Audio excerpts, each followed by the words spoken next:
ସବୁ ଥରର ଲେଖା ଏଇଥର ବି ହେଇଗଲା ସତ୍ୟନାଶ। ମୁଇଁ କରବାର୍ के किछि भाबसी ଆଉ ହେଇ किछि जासी। आमर भारत रे मैक्सिमम स्टूडेंट माने एंता अछन जे कि निजर सपना पूरा करबार लागे बाहर रहउछन जिंतिर भितरे मुई भी आसी।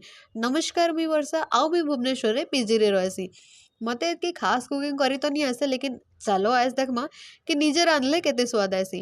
सकालू 7:30 बजे ब्रेकफास्ट रे मुई बनेतिली चूड़ा उपमा तार उपरे गुटे पापड़ क्रैश करिना देतिली तार संगे हॉट मिल्क आउ लंच रे मुई बहुत सिंपल खाना खाइसी जेंटा के दाल भात। हेदिने संडे थिला बेले बाहर के वॉक करे जाइथिलु and I am a big fan of street food so आमे खाइथिलु मशरूम स्टिक्स तार उपरे डिनर रे बनेतिली रोटी आउ गाजर बीन्स झुनगा आलू रो भजा। तार आर दिन जना पड़ला कि मंडे भी एकेडमी बंद छे तो मते कुकिंग लगे टिके बेसी टाइम मिली गला। मुई मोर एक्स्ट्रा दिमाग लगा लिया भाबली बिना मसला रे बिरयानी बनाबार के। डोंट वरी मुई डाइट नहीं करे मते छुआ बेलु ही कम तेल मसला नून खाइबार आदत अच्छे। बनावाटा तो बने देली लेकिन मुई किछि काम सक्सेसफुली करि दउछे सेटा भी बिना किछि गड़बड़ के से दिन मोर माता बहुत खुश होई जेबे। तो देखो देखुन देखुन हमर लंच रेडी हो गला।